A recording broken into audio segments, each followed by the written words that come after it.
আসসালামু আলাইকুম। ওয়ালাইকুম আসসালাম রহমতুল্লাহ বারাকাতুহু। হিন্দু ইজমে সবচাইতে পবিত্র ধর্মগ্রন্থ আমি যতদূর জানি সেগুলো বেদ, তারপর উপনিষদ ইত্যাদি। কিন্তু হিন্দুরা কথা বলতে চায় শুধু ভগবত গীতা নিয়ে। তারা বলে যে এটা হচ্ছে বেদের নির্যাস ইত্যাদি ইত্যাদি। আপনার একটা লেকচার হিন্দু ইজমে ঈশ্বরের ধারণা, সেখানে ভগবত গীতা থেকে মাত্র একটা কি দুইটা উদ্ধৃতি দিয়েছেন। এখন আপনি কি বলবেন কিভাবে তাদের যুক্তি দেখাতে পারি? ভাই প্রশ্ন করলেন যে আমরা জানি যে হিন্দু ধর্মগ্রন্থগুলোর মধ্যে সবচেয়ে পবিত্র ধর্মগ্রন্থ বেদ, তবে হিন্দুরা বলে যে ভগবত গীতা হচ্ছে বেদের নির্যাস, এটাই বেশি গুরুত্বপূর্ণ। আর আমার লেকচারে গীতা থেকে দু একটা উদ্ধৃতি দিয়েছি, আসলে আরো বেশি উদ্ধৃতি দিয়েছি, তবে তুলনায় বেদের চেয়ে অনেক কম।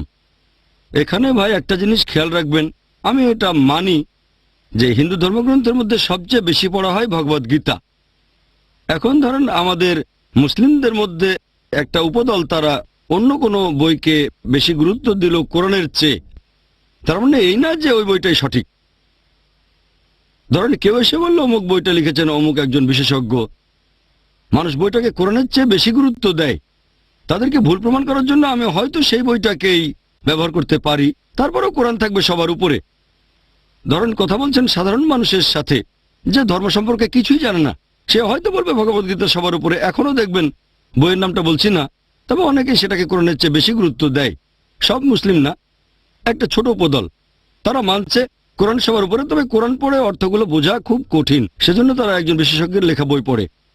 ইসলাম ধর্মে সেটার কোনো মূল্য নেই। যদি কোরআনের সাথে মিলে যায় তাহলে মেনে চলবো, যদি না মেনে চলবো না।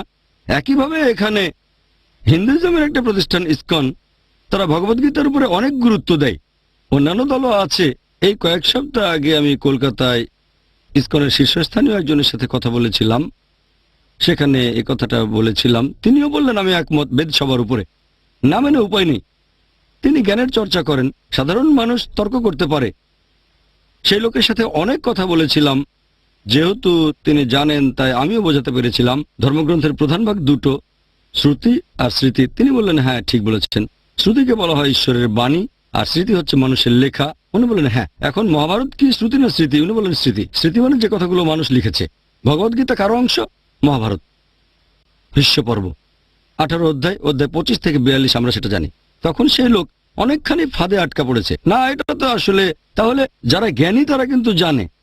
এখন কেউ হয়তো কোনো ভুল কাজ করেছে, আমি আমার সিদ্ধান্তের পক্ষে কিছু উদ্ধৃতি দিচ্ছি, তারপরও আমার মূল লক্ষ্য সবার উপরে। ধরেন আগামীকাল ইসলামের বিরুদ্ধে যুক্তি দিতে গিয়ে কেউ বললো সালমান রুশদি একটা বই লিখেছেন, আর সে বললো এই বইটা আসলেই খুবই ভালো, সালমান রুশদির এই বই দিয়ে ইসলামকে ভুল প্রমাণ করবে। বিশ্বাস করবেন সালমান রুশদি সেই বইটাকে?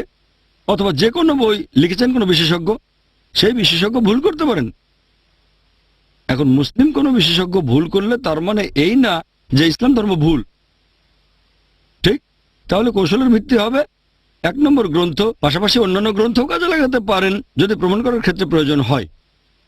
সেজন্য আমার লেকচারে বেদকে সর্বোচ্চ গুরুত্ব দিয়েছি। এর পাশাপাশি ভগবদ্গীতা থেকে উদ্ধৃতি দিয়েছি। এগুলো হচ্ছে যুদ্ধের ময়দানে অর্জুনকে বলা শ্রীকৃষ্ণের উপদেশ, এটাই গীতা।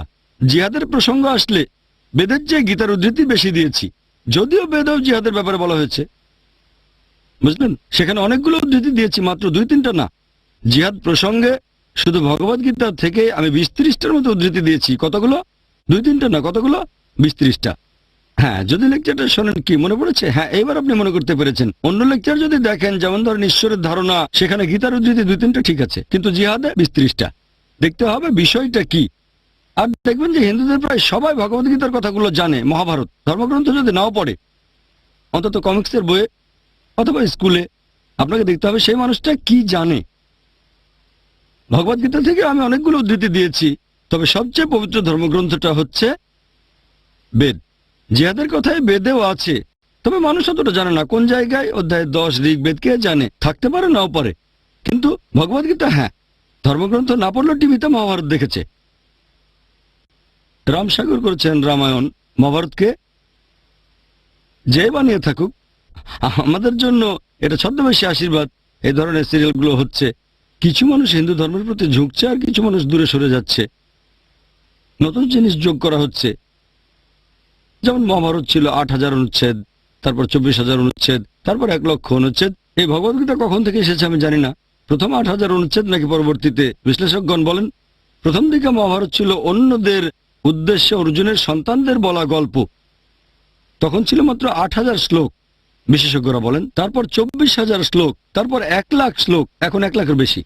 এই ভগবদ্গীতা কখন থেকে এসেছে সেটা দেখতে হবে। যোগ হয়েছে। কিছুদিন আগে হয়তো দেখেছেন একটা পৌরাণিক সিরিয়ালে মারুতি গাড়ি ছুটে যাচ্ছে, এখন মারুতি গাড়িও যোগ হয়েছে। হয়তো শুটিং এর সময়ে তারা মারুতি গাড়িটা খেয়াল করেনি। মহাভারতের সময় মারুতি গাড়ি কোত্থেকে আসবে? তাহলে নতুন মহাভারতে মারুতি গাড়িও পাচ্ছেন, সংযোজন। এভাবে নতুন জিনিস যোগ হচ্ছে, প্রত্যেকে নতুন করে লিখছে আর নতুন সংযোজন হয়। রামসাগরের রামায়ণ একরকম, মহাভারতটা হচ্ছে আরেক রকম। আর এতে করে আমাদেরও সুবিধা হচ্ছে, তারা এগুলো জানে, নতুন করে বলতে হচ্ছে না।